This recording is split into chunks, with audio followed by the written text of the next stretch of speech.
97.4 foot avec le garage Arayapin, le spécialiste de la carrosserie. Ravat, rêver, réaliser.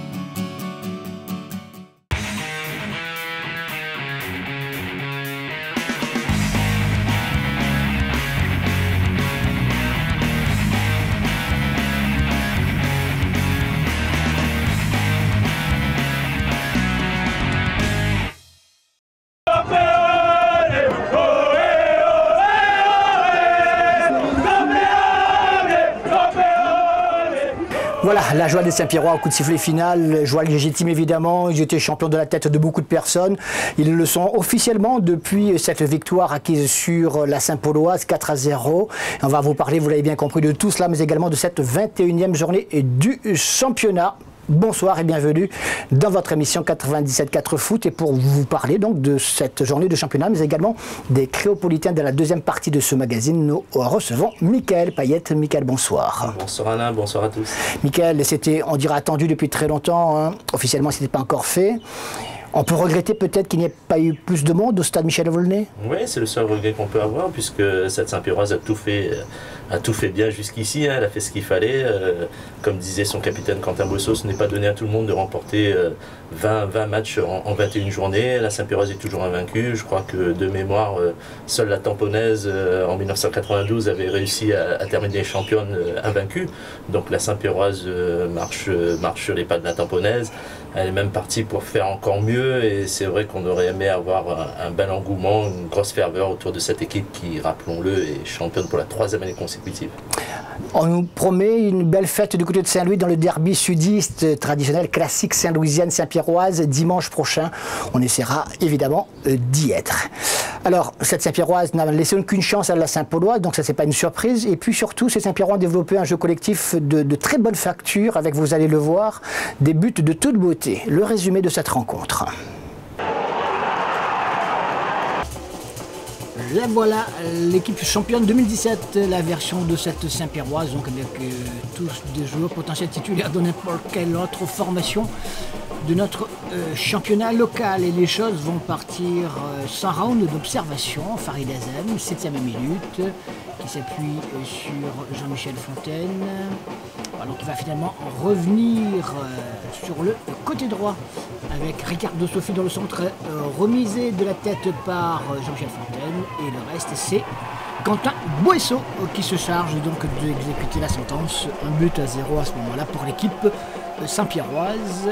Tout ne pouvait pas mieux commencer pour une équipe déjà dans la tête championne évidemment, mais qui avait quand même besoin de confirmer ses bonnes prestations, marquer encore des buts. Ils n'en ont pas assez, ils veulent continuer ainsi. Donc 7e minute, 1-0. Et puis quelques minutes plus tard, allez, une dizaine de minutes plus tard, on retrouve ces Saint-Pierrois qui prennent le temps d'amorcer l'attaque. Ils préparent donc tout cela de manière très constructive. Et c'est Lionel qui déborde sur le côté droit. Quentin Boesso, reprise, même détournée, mais imparable pour Étienne Leroy. Et ça fait donc 2-0 pour l'équipe Saint-Pierroise. À ce moment-là, le champion déroule lui-même le tapis et va s'employer à le fouler avec beaucoup d'élégance, beaucoup d'abnégation, puisqu'on n'en a jamais assez visiblement. Et à la 28e minute, ce pressing sur la défense saint-pauloise est payant. Tiens, Leroy dégage, mais il prend quelques risques. Ballon récupéré par Ryan Ponty, qui contrôle, qui frappe dans un angle un peu réduit, mais ça suffit pour le 3e but. Quand on est en pleine confiance, évidemment, c'est plus facile de dire en nous. Ça fait 3-0 à ce moment-là pour l'équipe saint-pierroise, peu avant la pause, qui était d'ailleurs atteinte sur ce score. On revoit cette interception qui montre bien le fait que ces Saint-Pierrois-là ont continué à jouer comme ils aiment le faire, donc à attaquer pour essayer de marquer toujours un peu plus de buts. Et Ryan Ponty, dit-on, l'une des belles promesses à venir pour cette Saint-Pierroise. Alors, côté de la Saint-Pauloise, me direz-vous, oui, il y a eu 2 occasions, cette petite claquette du gardien Mathieu Pelops qui ne prend pas de risque, et puis cette lourde frappe de demi-volée, encore une fois, il le capte sans trop de difficultés, certes, mais il fallait quand même être là. Et puis cette incident de jeu juste avant la pause, ce coup de tête bien involontaire entre deux joueurs, Farid Azem à gauche et surtout Brice Fontaine à droite, le Saint-Paulois. Les joueurs qui se tiennent la tête, les plus prompts ont été là pour réagir, genre Quentin Boesso, pour l'empêcher à ce joueur d'avaler sa langue notamment, puisqu'il était carrément out, KO, avec évidemment beaucoup d'inquiétude. Il va s'en remettre, le grand gaillard. On lui souhaite en tout cas un prompt rétablissement. Une Saint-Pauloise, donc il n'avait pas besoin en plus de cette situation totalement inédite, mais en tout cas pas volontaire, vous l'avez bien compris. 3-0 à la pause, et puis Jean-Michel Fontaine veut marquer son but, il a l'occasion en deuxième mi-temps, mais pas du tout. Étienne Leroy claque en corner. Et s'il n'arrive pas à marquer, bien il va offrir à ses autres partenaires des occasions. Celle-ci pour Quentin Boesso. Allez, troisième but de Quentin Boesso. Allez, non. Pas pour ce coup-là, il s'en veut un petit peu, mais c'est pas grave. Et pour le capitaine Saint-Pierrois, puisqu'il va être remplacé par Alexandre Loricourt. Il avait déjà marqué 2, c'est déjà pas trop mal, plutôt même, très bien. Et c'est Alexandre Loricourt qui va se charger d'achever le travail avec un nouveau travail de Jean-Michel Fontaine côté gauche. Et Loricourt donc pour le troisième but, le quatrième but de Saint-Pierrois, ça fait 4 buts à 0 à ce moment-là. Donc la messe est dite, vous l'avez bien compris. C'était le cas déjà depuis un bon bout de temps, mais il vaut mieux encore mettre des buts tant qu'on peut, tant qu'on a la possibilité de le faire, c'est le cas. Le champion reste le champion est plus fort, il n'y a pas de doute. Le score, il est là. Vous l'avez compris, donc une Saint-Pierroise qui a maîtrisé totalement son sujet, puis après un titre comme cela, on fait un peu la fête sur le terrain avec les copes parce qu'il y en a plusieurs à Saint-Pierre, et puis dans les vestiaires, et puis les réactions, évidemment, tout le monde est content. Je vous propose de voir tout cela tout de suite. Jusqu'à maintenant, on va dire, on réalise un sans faute, et c'est toujours valorisant de gagner avant la fin du championnat. Toi, tu as manqué un but ce soir. Ouais, oui, j'en donne peut-être 3 aujourd'hui. Et donc oui, aujourd'hui je voulais marquer parce que ça fait 5 matchs que je joue pas. Et que voilà, je prends du retard sur mon objectif personnel. Mais bon, il reste encore 5 journées. Et donc je vais faire mon possible pour essayer de marquer. Et pourquoi pas jusqu'à la fin, pas perdre quoi. L'objectif pour toi, c'est encore être meilleur buteur du championnat, c'est possible évidemment. Oui, en fait, on avait la Coupe de France, on a perdu. On est champion, donc maintenant on peut jouer un petit peu plus libéré et moi me consacrer sur le rôle de meilleur buteur. Après ça n'enlève pas que je vais jouer quand même pour l'équipe comme aujourd'hui et donc voilà. Il n'y a pas de plan meilleur buteur, on joue et si j'ai la chance de marquer, je marque. Ouais, ça y est, c'est fini, on ne pourra plus se faire attraper. Là ça y est, c'est acquis. Maintenant il reste encore des matchs. On a à cœur de faire des beaux matchs pour les supporters. Maintenant, on va prendre du plaisir et jouer sans pression. T'es en forme, dis donc. Ouais. Bon, aujourd'hui, ça a souri. Donc, tant mieux pour l'équipe. Tant mieux pour la JSSP. On a encore champion. On a manqué un petit peu pour la Coupe de France, mais on a fait une saison exceptionnelle. Avec un groupe exceptionnel. Et moi, c'est ce que je retiens. Et en espérant que ça continue comme ça. Ouais, tu reviens à temps? À temps, ouais. Parce que c'était un match important pour nous. Il fallait gagner absolument pour être champion. On l'a fait aujourd'hui et c'est magnifique pour toute la ville, pour tout le club en fait. Alors, sur le plan personnel, ça va mieux là? Ça va mieux, ça va mieux. J'ai repris, ça fait 2 semaines avec le groupe. Au début, il y avait un peu d'appréhension, mais là, ça va. Avec mon but, ça va aller, je pense. Ça y est, on est champion. Quoi demander plus au peuple? Travail bien fait, mission accomplie. Maintenant voilà, j'espère que les gens qui sont nos responsables sont contents de nous. Voilà, mission accomplie. Il fallait gagner pour être champion. Tout le monde disait qu'on allait être champion, mais il fallait quand même le réaliser sur le terrain. Ce soir, on est champion mathématiquement, mais il reste encore quelques matchs à gagner. J'espère qu'on va continuer à être sérieux et qu'on va pas fausser le championnat et surtout qu'on va essayer encore d'atteindre des records parce que ça fait toujours plaisir d'être dans une équipe qui gagne.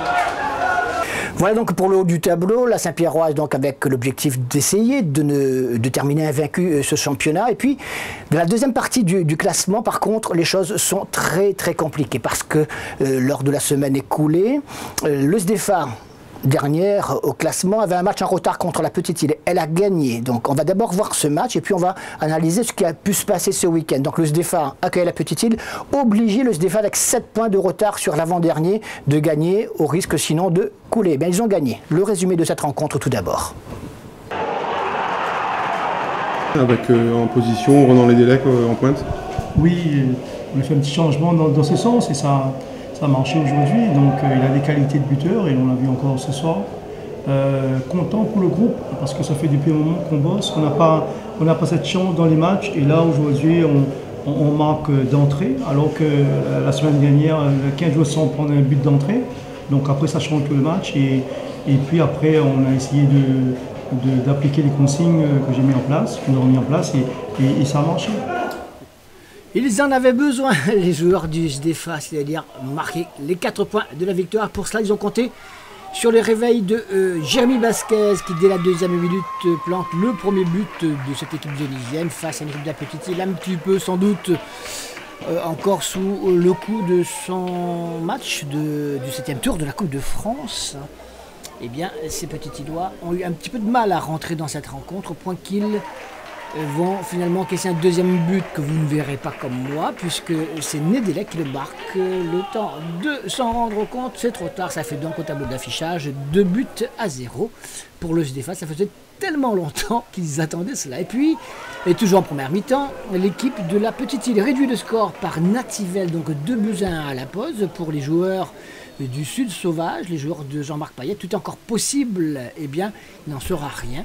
Ils vont faire même de la résistance au cours de la 2e mi-temps, au point de devoir concéder une faute de main un peu rapide, mais rapidement vue également par l'arbitre qui immédiatement désigne le point de pénalty. Et c'est Renan Nédélec donc, qui avait marqué tout à l'heure, qui inscrit cette fois devant notre caméra son 2e but personnel, mais surtout le 3e pour l'équipe de SDFA qui mène et qui l'emportera du reste sur le score de 3 buts à 1. Une victoire qu'elle a réussi à construire parce qu'elle avait grand besoin de points au risque de s'effondrer. Elle se créera même d'autres occasions, Jérémy Vasquez ici par exemple, mais 3 à 1, ça suffit quand même. Non, je me baserai sur le groupe parce qu'on a un super groupe que ce soir qui doit travailler. La Petite-Île n'a pas eu trop d'occasions, sauf peut-être le corner où il manque. On a su maîtriser ça, donc dans le domaine défensif on était en place. Et puis on a su les contrer quand il fallait pour essayer de marquer des buts, ce qu'on a su faire à un moment donné. Une victoire qui fait du bien justement dans cet objectif maintien? Oui, parce qu'on était à 7 points, les équipes ont gagné samedi, donc il y avait une grosse pression aussi sur nous. Mais nous, c'est la force de ce groupe-là, on travaille dur, je peux vous garantir. Et là, les joueurs, ils récompensent un petit peu le travail qu'ils font actuellement, mais c'est pas fini, c'est encore loin. Et donc maintenant, nous, on se projette sur le match de dimanche, qui sera très important. Avec cette victoire, le SDFA revenait à 3 points de l'avant-dernier, donc tout est encore possible. Et puis, Mickaël, cette équipe du SDFA dont on va parler tout à l'heure, puisqu'on était au match à Saint-André, se déplaçait à l'Oxalopar. Mais déjà, d'une façon générale, c'est la bouteille à encre, comme on le dit dans ce genre de situation. Personne n'est à l'abri, il y a 2 équipes qui descendent et on ne sait pas vraiment quelles seront ces 2 équipes. Oui, 2 équipes qui descendent, une qui jouera le barrage contre le meilleur deuxième de la D2. Bon, c'est sûr que ça c'est compliqué hein, avec ces matchs en retard. On a vu les Léopards qui font match nul à Saint-Joseph, qui grattent des points, le SDFA qui s'impose face à la Petite-Île. SDFA qui recolle à quelques points de l'avant-dernier. Juste devant l'avant-dernier, on voit qu'il y a 2 équipes à 2 points, 2 autres équipes qui sont à 3 points. Ça va être tendu jusqu'à la fin et c'est sûr qu'il y a des équipes comme la Petite-Île qui étaient tranquilles jusqu'ici, voire la Jeanne d'Arc, qui doivent maintenant se cravacher pour aller chercher des points parce que ça commençait à urger. La Jeanne d'Arc, justement, au stade Lambraquis du Port, s'est faite surprendre, entre guillemets, par une équipe de Sainte-Suzanne bien structurée, bien organisée, qui est repartie avec les 4 points de la victoire. Le résumé de cette rencontre. Les buts portois à déserter. C'est Florian Turpin qui, à la 37e minute, permet à son équipe de Sainte-Suzanne, tout de vert vêtu, d'ouvrir le score. Il est donc par un but à 0 sur une pelouse de la Jeanne où il n'est pas toujours facile de s'imposer. Du coup, réunion de crise à la pause chez les Portois. mais ça ne va pas forcément être payant puisque un peu plus tard, 10 minutes après être revenu des vestiaires, c'est Loïc Réhoun pour Sainte-Suzanne toujours qui marque le deuxième but face à Grégory Posé. Ça fait donc 2-0 pour l'équipe de Sainte-Suzanne qui sent qu'elle a un super bon coup à jouer. Dans son tableau de marche, il n'y avait pas forcément cette victoire chez les Portois, mais comme elle est là, il faudra maintenant la tenir, même si ce n'est pas encore fait. Il reste à ce moment-là encore un peu plus de 30 minutes à tenir face à une équipe de la Jeanne qui est obligée de se réveiller. Elle ne peut pas rester comme cela sans inscrire au moins un but, sans remettre en cause cette éventuelle victoire de leurs visiteurs. Eh bien, finalement, après plusieurs tentatives, non pas sur celle-ci, où Nicolas Château parvient à repousser une première puis une deuxième fois le ballon, ce sera sur cette action-ci, corner, tête de Mendrik Tatel. Et cela fera au score final 2-1, insuffisant pour les Portois malgré qu'ils se pressent à mettre la balle au centre. Les Sainte-Suzannois réussissent une excellente opération et donc c'est bras dessus bras dessous qu'ils nous livrent leurs impressions. À la grande voix du coach. Ce soir on a défié les pronostics. On n'était pas favoris ce soir. La Jeanne sur son terrain, on a fait un bon match, super match. Avec la solidarité, le résultat est au bout. Hein. Cette solidarité, même si on perd 3-0 contre Saint-Pierre, a été retrouvée justement pour cet objectif maintien. Oui, mais après Saint-Pierre, c'est notre niveau. Faut pas... Nous, les équipes à notre niveau. Mais après Saint-Pierre, c'est au-dessus. Hein. On ne peut pas rivaliser avec ces grandes équipes-là. Là, la Jeanne, c'est dans nos moyens. Justement, si on revient un petit peu sur le match Nicolas et Grégory, âpre, disputé. Oui, disputé. Surtout que pour ce match, on a décidé de changer un peu remaniement tactique. Et ça a bien marché, une fois de plus. On a fait des changements contre Marsouin, ça a réussi. Aujourd'hui, on le fait encore, ça a réussi. Je pense avec justement toute l'abnégation de tous les joueurs, la solidarité et puis cette envie de vouloir se maintenir le plus rapidement possible. Et tout ça passe par des résultats, par une grosse débauche d'énergie à chaque match. Et ce qui démontre aujourd'hui que voilà, quand tous les gars sont disposés à vouloir faire le boulot, on le fait de belle manière. Et là, je pense qu'on n'a rien volé ce soir. Justement, si on revient un petit peu sur le match, Greg, sur le couloir, on sait que la Jeanne utilise beaucoup ses couloirs. Tu as eu un peu de mal ce soir? Pas forcément, on a travaillé pour. Et puis, vu le changement de poste que l'entraîneur a fait, il m'a mis sur le côté, justement, exprès pour contrer cette bonne équipe, on va dire. Et on a fait le boulot. Et la victoire est là.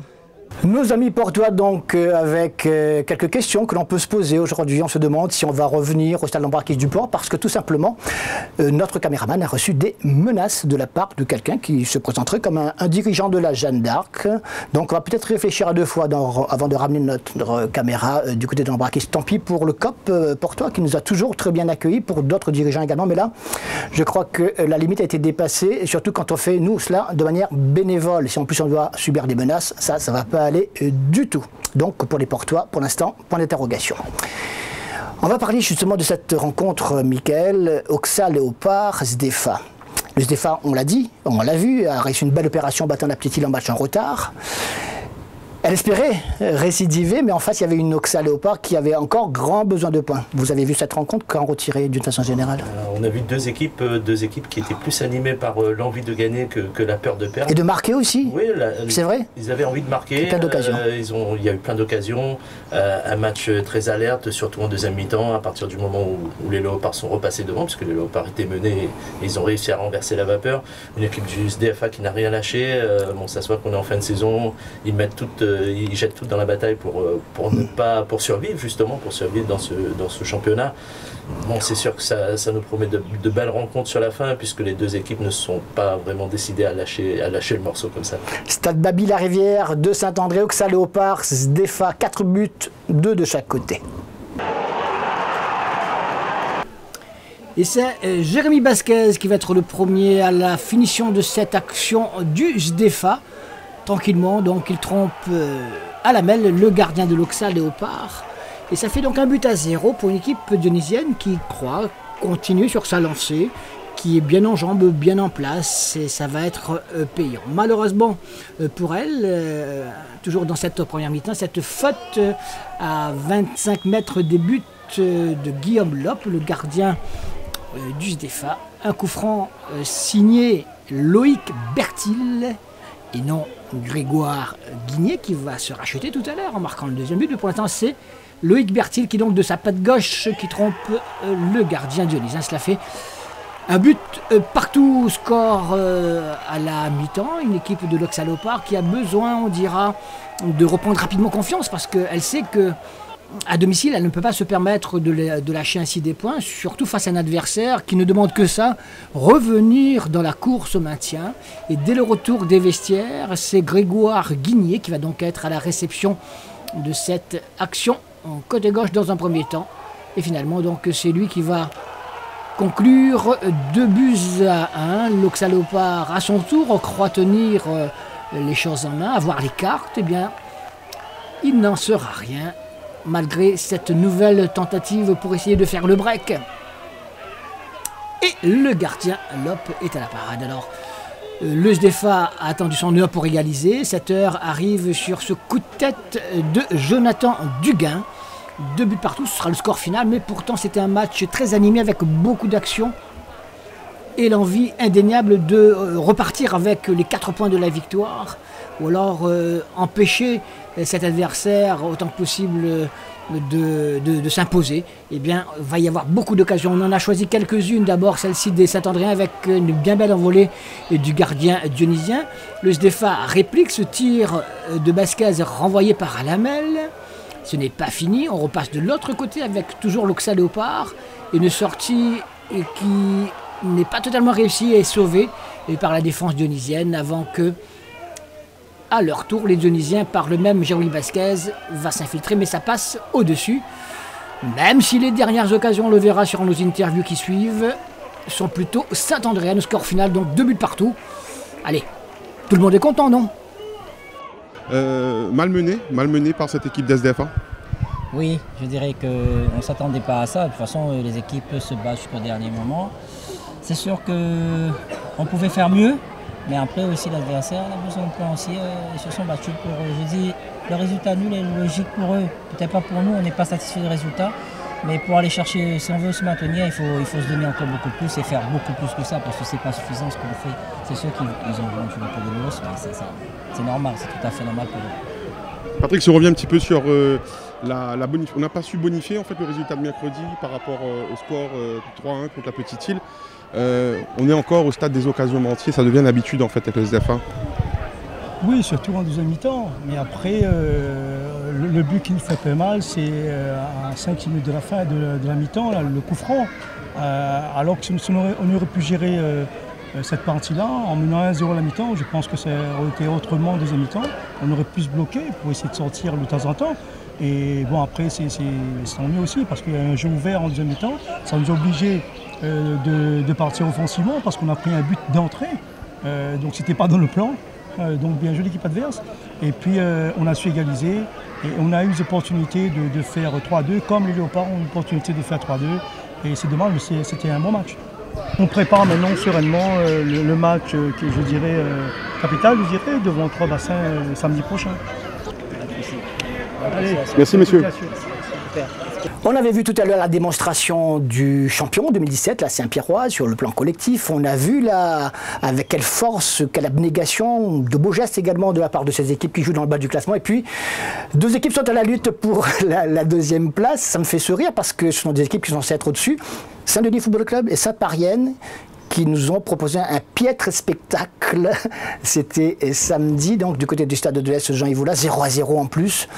Je crois qu'il y a plein de leçons à retirer, plein de pertes de balles, beaucoup d'inexactitudes dans la façon de se comporter. C'est surprenant, ils n'ont plus rien à attendre peut-être, mais quand même, la deuxième place. Ouais, c'est surprenant parce qu'il y avait du beau monde sur le terrain, des bons techniciens, les 2 entraîneurs avaient mis ce qu'il fallait offensivement pour essayer d'assurer le spectacle. Et puis bon, on s'aperçoit beaucoup de déchets techniques, des passes ratées, aucune véritable occasion. entre deux équipes qui n'ont plus rien vraiment à espérer dans ce championnat, qui auraient dû jouer libérés. Bon, c'est vrai que c'est dommage pour le spectacle, c'est dommage pour les personnes qui sont venues. Et bon, c'est vrai qu'à côté de ça, ça sent aussi la fin de saison, hein, la répétition des matchs, ça commence à peser dans les jambes, mais cela n'explique pas tout, malgré tout. Libérés, délivrés, visiblement ils n'ont pas entendu le message, on y était. Bah, on a rapporté quelques images qu'on vous propose de regarder malgré cette absence de but. Par rapport au spectacle, c'est vrai qu'on n'a pas produit ce qu'on arrive à produire d'habitude dans le jeu, mais je pense qu'on était pris un petit peu, que ce soit les deux équipes, et puis par l'enjeu, dans cette obligation de vouloir garder cette troisième place pour Sainte-Marie, et nous pas prendre trop de retard dans les 5 derniers matchs, on va dire. Donc c'est vrai, techniquement, on aurait quand même dû proposer autre chose, mais on va dire on a quand même gardé en nombre de points, on est quand même toujours à, on va dire, à 3-4 points de Sainte-Marie, donc ça reste quand même intéressant pour la suite du championnat. Allez, il y a eu quand même 2 ou 3 petites actions que l'on a sélectionnées pour vous, qui vont permettre de voir les 2 gardiens qui jouaient à Sainte-Marie l'année dernière. Ici Rudy Pounoussamy, donc, qui est reparti au Saint-Denis Football Club, et puis Alexandre Catherine ici qui s'emploie sur cette attaque dionysienne pour donc ce score, je vous disais, 2-0 à 0. On va entendre la suite de ces interviews avec cette dernière occasion côté dionysien et Catherine qui claque en corner. On n'avait pas cette 3e place, que ça a changé quelque chose en fin de saison? On est quand même en train de développer un état d'esprit ici à Saint-Denis, donc on veut quand même toujours développer cette culture de la gagne. Donc nous, je pense qu'on est là pour prendre la 3e place à la fin du championnat, mais si on ne l'a pas, on va en tirer des conclusions, mais pour moi c'est quand même une importance. On pense déjà 2018 à la structure de l'équipe ou pas encore? Bon, je pense que c'est un peu tôt pour penser à la structure de l'équipe. On va se baser de ce qu'on a vu sur cette année, après on fera un bilan bien détaillé en fin de championnat. Rudy Pounoussamy et Alexandre Catherine, les 2 gardiens face à face devant notre caméra. Un bon moment. Alexandre, est-ce que tu as été bon? Ah, ben j'attends de voir les images. Hein. Non, je pense que c'est un gardien, n'encaisse pas. C'est l'essentiel qu'il a été bon ou pas. Après, tant que le but il a inviolé, ça va. Est-ce que Rudy a été bon? Pareil, j'attends de voir les images, mais pareil, des 2 côtés on n'a pas pris de but. Je pense que le match a été fait de sa part. Et puis voilà, son objectif est atteint et on ne prend pas de but et puis voilà, c'est tout. Oui, il a été bon, ben voilà, il a atteint son objectif de ne pas encaisser. Donc oui, les ballons qu'il a eu à faire, il les a fait comme il fallait. Donc ouais. Tu termines bien la saison? Ça va, on va espérer. Il reste 5 matchs, on va espérer de bien terminer. Tu bois du vin? J'ai lu que tu vieillis comme le bon vin. Ben oui, un petit peu de temps en temps le soir. Non, oui, ça arrive, mais après on essaie de continuer de travailler, de ne pas baisser les bras pour pouvoir rester au niveau. Après comme le bon vin, je sais pas, mais on essaie de bien vieillir. Vous étiez ensemble l'année dernière, vous n'êtes pas fâchés visiblement, non? Non, ça va, mais si on se parle là, c'est que ça va. Ah oui, mais après, dès que je tourne la caméra, peut-être que ça va plus, non? Ah non, on n'est pas sous l'effet des projecteurs souvent, nous. Allez, à la prochaine. Voilà, donc pour cette rencontre, on espère qu'il y aura de meilleurs jours pour ces 2 formations et pour le spectacle également. Alors le résumé de l'ensemble des résultats de cette 21e journée, on y va, et le classement évidemment. Saint-Denis Football Club Sainte-Marienne, match nul 0-0, victoire de Grandbois chez les Marsouins, 3-2 de Saint-Suzanne, on l'a vu au Port, 2-1, Trois-Bassins 2, Excelsior 2, Saint-Pierroise 4-0 face à la Saint-Pauloise, on l'a vu également, Auxerre Léopard et SDFA 2 buts partout, et puis victoire de la Saint-Louisienne en déplacement à Petite-Île au stade Gabi Folio, 2-1. Au classement donc, le champion, c'est le champion, la Saint-Pierroise, 82 points. Loin derrière, l'Excelsior qui devrait pouvoir conserver sa 2e place, alors que Sainte-Marie est toujours sous la menace du Saint-Denis Football Club. La Saint-Louisienne est bien calée à la 5e place avec 50 points. Mais attention derrière, Sainte-Suzanne, allez, ça va encore. Jeanne d'Arc, Marsouin, mais surtout tout en bas, regardez, le SDFA est relégable, tout comme Trois-Bassins. Mais Grandbois, l'Auxerre Léopard, voire Petite-Île et la Saint-Pauloise ne sont pas encore mathématiquement sauvés. Donc ça nous promet de belles joutes encore entre ces différentes formations très prochainement. Dans la poule A de la 2e division, le carton, c'est la Tamponnaise, le leader face à Saint-Philippe 5-0, alors que l'équipe de la Bretagne gagne face à l'Évêché 1-0. Le Tampon devrait terminer premier. La Bretagne devrait jouer la 2e place de barrage contre le 2e de l'autre côté dans la poule B que voici. Une poule B dominée par l'F Saint-Louis, même s'il a été tenu en échec par le Co Saint-Pierre, un but partout. Et c'est Grand Fond qui fait la bonne opération en s'imposant à la plaine des Grègues, parce que pendant ce temps, la Capricorne à domicile a été battue par Belmen Cano. Il va encore là se passer plein de choses dans cette poule B au cours des prochaines semaines.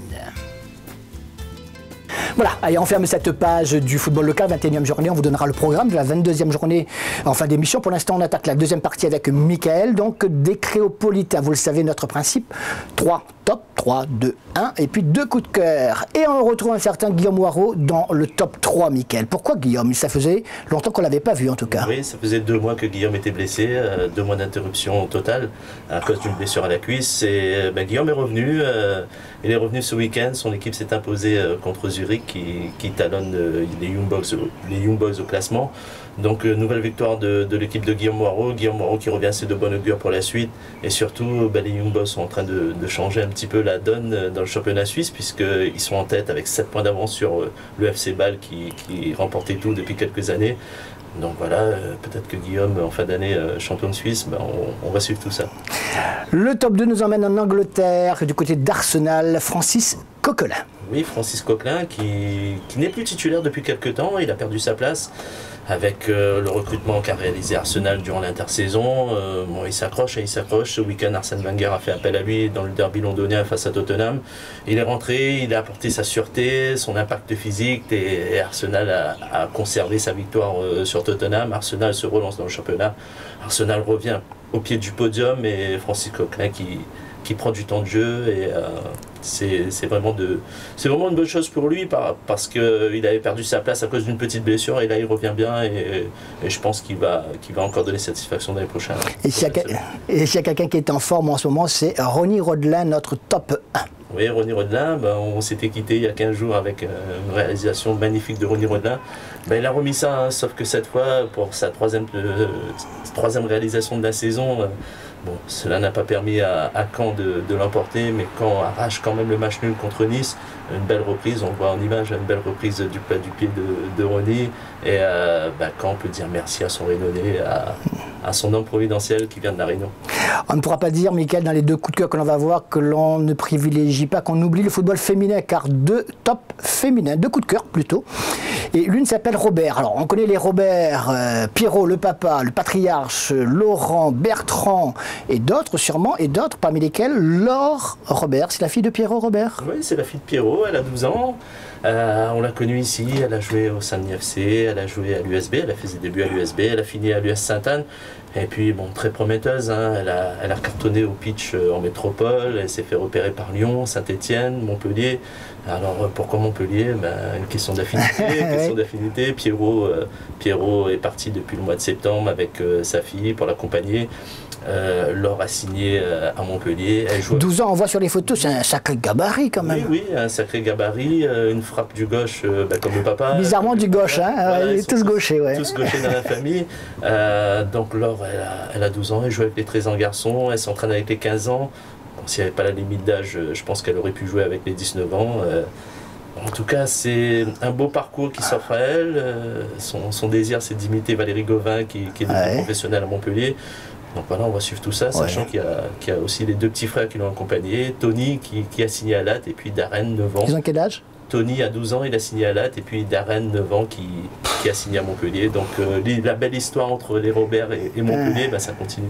Presque une moitié d'équipe pour les enfants de Pierrot. Et puis l'autre coup de cœur, Melvin Mallard. Melvin Mallard, oui, la Dionysienne, qui, rappelons-le, a signé un contrat de 3 ans, un contrat professionnel, à seulement 17 ans avec l'Olympique Lyonnais.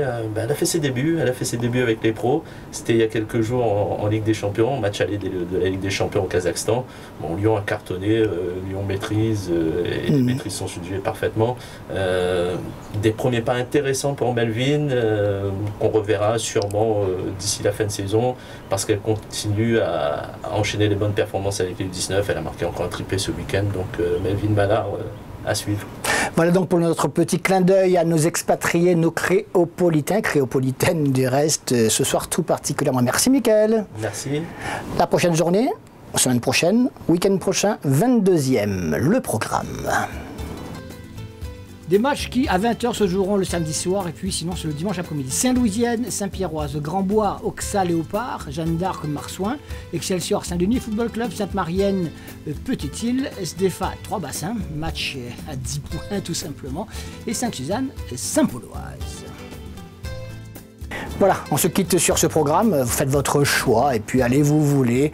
Et vous avez bien compris que dans le bas du classement, les choses vont devoir s'animer encore un petit peu plus. Mickaël, encore une fois, merci beaucoup pour tous ces renseignements. Avec plaisir. On se retrouve dans une quinzaine de jours pour parler à nouveau de nos petits créoles d'ailleurs. Excellente semaine à vous. On se retrouve très bientôt lundi soir, 19h30 et 19h40 pour le mardi et le magazine comme celui-ci. Salut.